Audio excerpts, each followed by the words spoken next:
Hello everybody, welcome to Andy's Beer Reviews, and this is what we are trying this time. Get that in focus.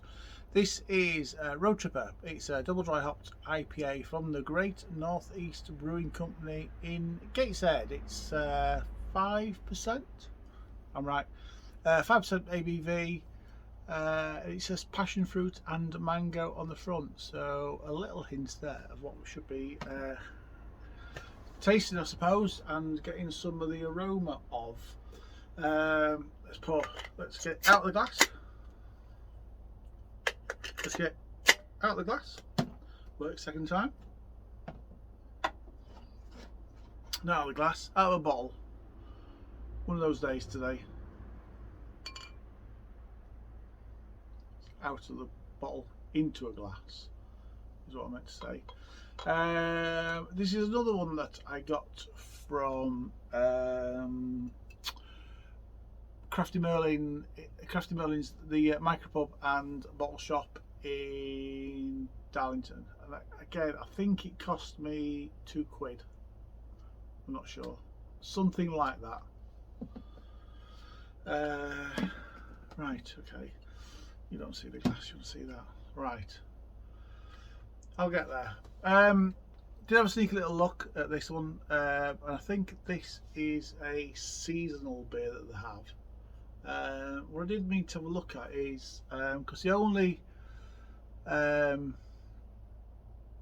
Gateshead is probably a big place, I know it is, but the other thing I did wonder about this one is because there used to be, is it the Federation Brewery, wasn't it, back in the olden days in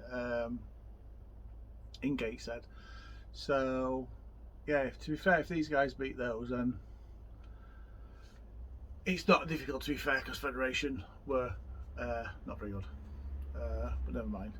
Right, so that has poured with a slight haze. I'd call that an amber colour, bright amber I would call that. And it's got a good one finger foamy white head. There you go. See what the aroma's like, shall we?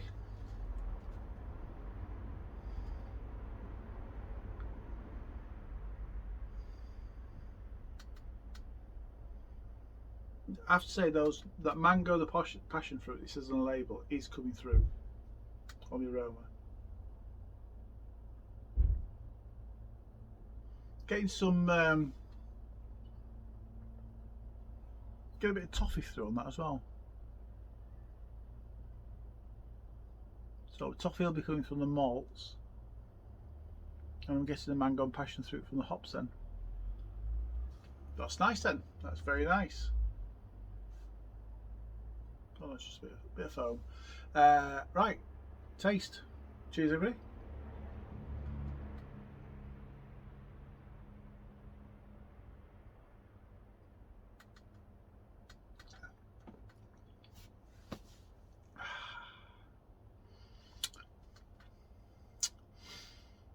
That's quite nice.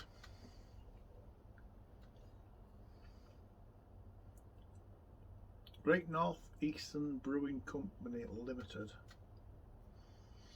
Do you know what? That ain't half bad. Oh, that looked like it had a bit of sediment in there. Don't mind a bit of sediment. I think sediment makes your beer taste a little bit better anyway, so I don't mind that. I just wonder if it was said it was bottle conditioned or anything, but it doesn't. Gluten free.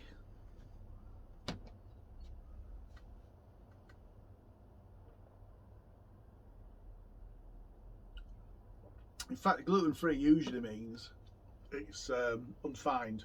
It does mean you'll get a haze from it because they've not put any finings in it to take away all the stuff and make it clear.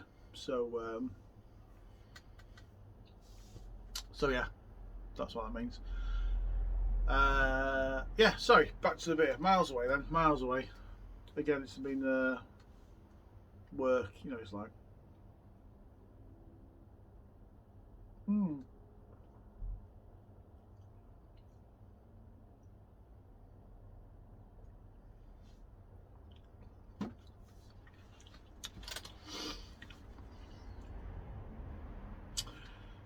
am getting the sharpness from the double dry hopped.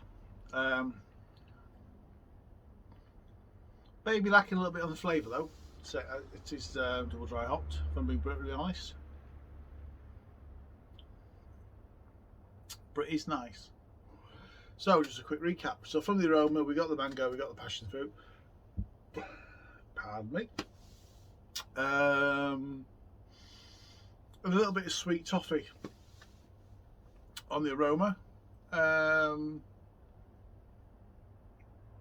Taste wise, it's more toffee at the front. So I am getting that toffee sweetness at the front end.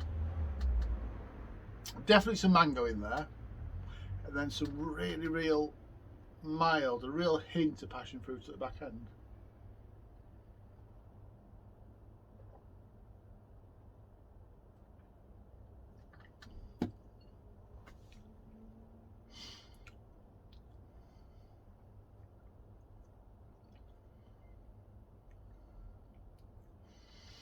It feels lovely and smooth. It feels nice and creamy in the mouth. It's dry, which I like. Get that dry, and it's just got a really nice, yeah, it's got a nice bittersweet finish.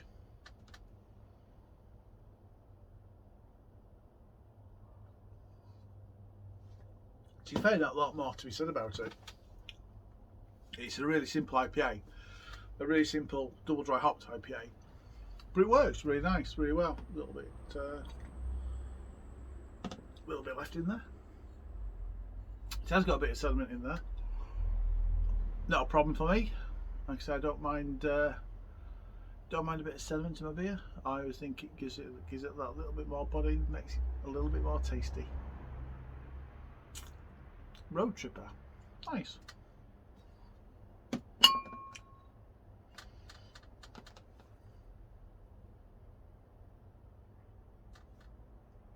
It's a brand new brewery on me.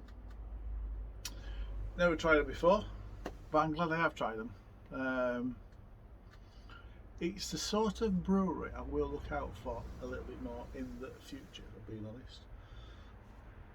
Because I enjoy this drink, and whilst I enjoy drinks from a brewery, I will continue to seek them out and buy some more of it. Everybody probably knows now I am on a bit of a journey, I suppose. I've been doing beer reviews online now on YouTube for less than a year, and I think I fell into the trap of buying a lot of supermarket beers.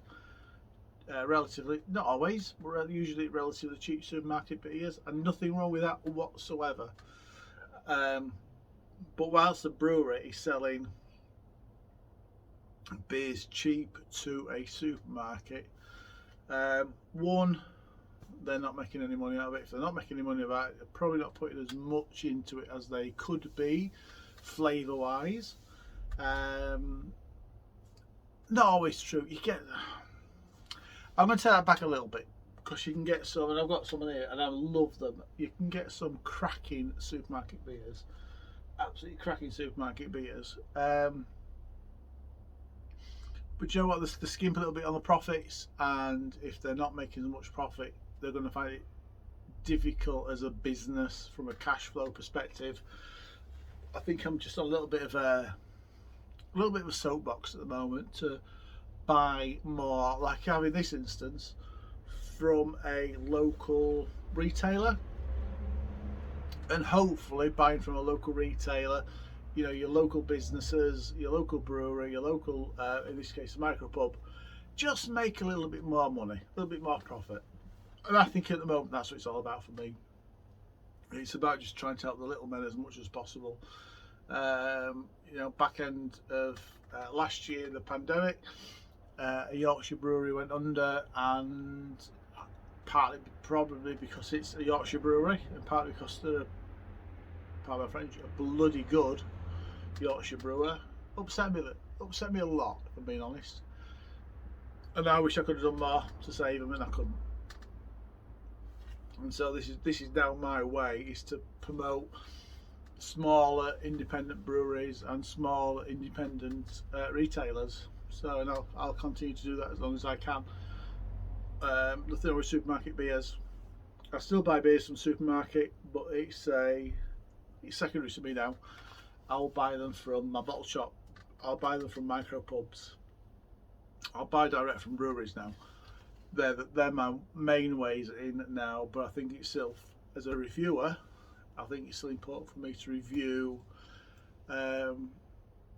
local. Sorry, I think as a brewer, I think as a we start that again. I think as a reviewer, it's also important for us to review stuff that people can buy in supermarkets, because people want to know whether or not it's good beer or whether they should save the money or buy. So there is a little bit. I'm kind of hoping to run like a little 80-20 rule here to myself. So 20% of everything I buy will be from supermarkets.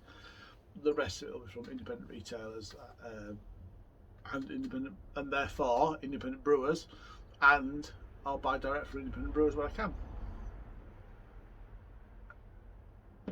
So a lot of stuff. I've got a box full of stuff down here, which I've bought from a brewer in Keighley.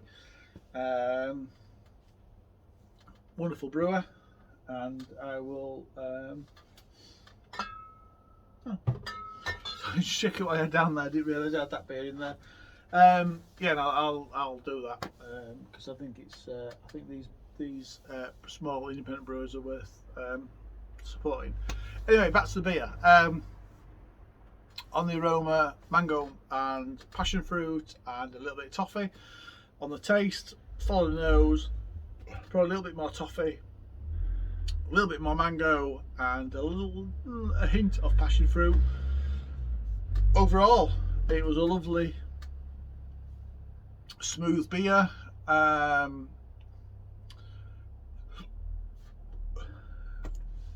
Gateshead has taken over. It was a little bit dry, which I like, and it had a nice bit of sweet finish. Overall, if you can hear the car raving out there, I will score this a 8 out of 10. That's an 8 out of 10 from Andy's Beer Reviews. I know I've waffled and I apologise, so please feel free to click dislike. If you like the video, please click like because it helps the channel. It would also help the channel if you haven't already, if you please subscribe and consider sharing this on social media to your friends who don't want to see this, I know, but might want to learn a little bit about beer. Cheers everybody.